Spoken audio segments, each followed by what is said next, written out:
The Hadzabe, also known as Hadza, are one of the last remaining hunter-gatherer tribes in Africa. Residing in the northern part of Tanzania, near Lake Eyasi, this small indigenous group has managed to maintain their traditional way of life despite the encroachment of modern civilization. With a population of approximately 1,000 individuals, the Hadzabe have resisted attempts at assimilation and continue to live much as their ancestors did thousands of years ago. Their unique lifestyle, centered around hunting wild animals and gathering plant foods, offers a glimpse into humanity's distant past and provides valuable insights into our species' origins. The Hadzabe's daily life revolves around the procurement of food through hunting and gathering. Unlike many other cultures that have transitioned to agriculture or pastoralism, the Hadzabe remain true hunter-gatherers, relying entirely on the natural resources available in their environment. This lifestyle necessitates a nomadic existence, as they move their camps frequently to follow game and take advantage of seasonal plant resources. Their homes are simple temporary structures made from branches and grass, easily dismantled and rebuilt as they relocate. Hunting plays a crucial role in Hadzabe society, particularly for the men. They are skilled archers, using handmade bows and arrows to hunt a variety of game, including baboons, birds, and small antelopes. The hunt begins at dawn, with men setting out in small groups or individually to track and pursue their prey. Their intimate knowledge of the landscape and wildlife behavior, passed down through generations, allows them to move silently through the bush and anticipate animal movements. The Hadzabe's hunting techniques are remarkably effective, relying on patience, stealth, and precise marksmanship.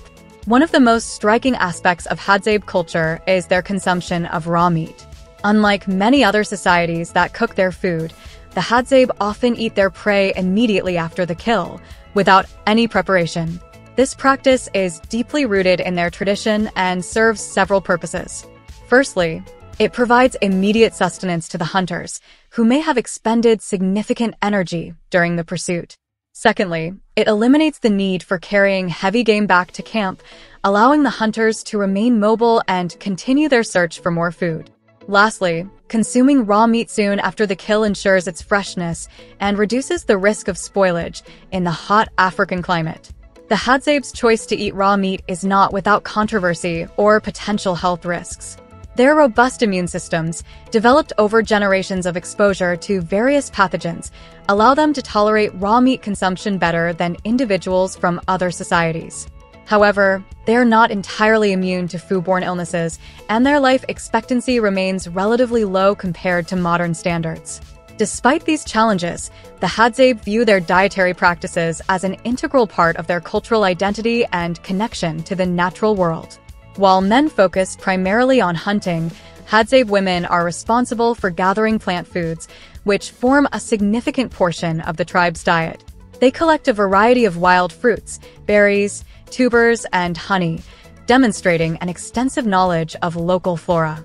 This division of labor ensures a diverse and nutritionally balanced diet for the community. The women's gathering activities also provide a more reliable food source, as hunting success can be unpredictable. The combination of animal proteins and plant-based foods allows the Hadzabe to maintain their health and energy levels in their challenging environment. The Hadzabe's relationship with their environment is characterized by deep respect and sustainable practices. They take only what they need from nature, avoiding overhunting or overexploitation of plant resources. This approach has allowed them to coexist with the local ecosystem for thousands of years without depleting it.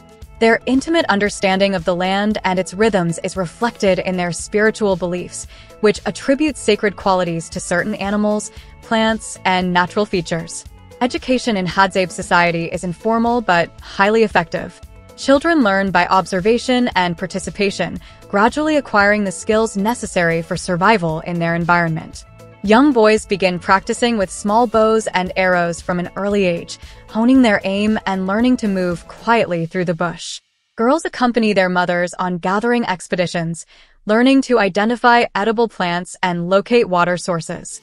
This hands-on approach to education ensures that each generation is well-equipped to continue the tribe's traditional way of life. The Hadzabe's social structure is remarkably egalitarian, with no formal leadership hierarchy or significant wealth disparities. Decisions affecting the group are made collectively, with all adult members having a voice in discussions. This social organization reflects their hunter-gatherer lifestyle, where cooperation and sharing are essential for survival. The absence of accumulated material wealth or hereditary status positions contributes to social cohesion and minimizes conflict within the community. Despite their isolation, the Hadzabe face numerous challenges in the modern world. Encroachment on their traditional lands by neighboring agricultural and pastoral communities has reduced the area available for hunting and gathering. Government efforts to settle the Hadzabe and introduce them to agriculture have largely failed, as the tribe resists abandoning their ancestral way of life. Tourism presents both opportunities and threats, providing some income but also potentially disrupting their traditional practices and exposing them to outside influences. The Hadzabe's language, which is unrelated to other African languages, further underscores their unique cultural heritage. With no written form, their rich oral tradition preserves their history, myths, and ecological knowledge. However, as younger generations are increasingly exposed to Swahili and English through limited interactions with outsiders, there are concerns about the long-term survival of their language and, by extension, their cultural identity. The health of the Hadzabe is a complex issue. While their diet of wild foods and active lifestyle contributes to their overall fitness, they lack access to modern medical care. Common ailments that are easily treatable in developed countries can pose serious threats to Hadzabe individuals.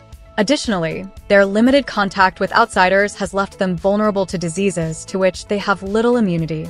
Balancing the preservation of their traditional lifestyle with the potential benefits of selective modernization remains a significant challenge. The Hadzabe's treatment of hunted animals extends beyond mere consumption. Every part of the animal is utilized, reflecting a deep-seated ethic of resourcefulness and respect for their prey. Skins are used for clothing and shelter, bones for tools and jewelry, and sinews for bowstrings. This comprehensive use of animal resources minimizes waste and demonstrates the Hadzabe's harmonious relationship with their environment. Rituals and ceremonies play an important role in Hadzabe life, often centered around successful hunts or significant life events. These gatherings reinforce social bonds, pass down cultural knowledge, and maintain connections with the spirit world. Dance and music feature prominently in these ceremonies, with rhythmic movements often mimicking the behaviors of hunted animals or the actions of the hunt itself. The future of the Hadzabe remains uncertain. As one of the last hunter-gatherer societies in the world, they offer invaluable insights into human evolution, nutrition, and sustainable living practices. Anthropologists, nutritionists, and environmentalists continue to study their lifestyle for clues about our species' past and potential solutions to modern health and ecological challenges. However, the pressures of modernization and land loss threaten their ability to maintain their traditional way of life. Conservation efforts aimed at protecting the Hadzabe's land rights and preserving their culture have had mixed success. Some initiatives have focused on ecotourism, allowing the Hadzabe to benefit economically from sharing their knowledge and skills with visitors while maintaining their traditional practices. Others have worked to secure land rights, ensuring that the tribe has access to sufficient territory to continue their hunter-gatherer lifestyle.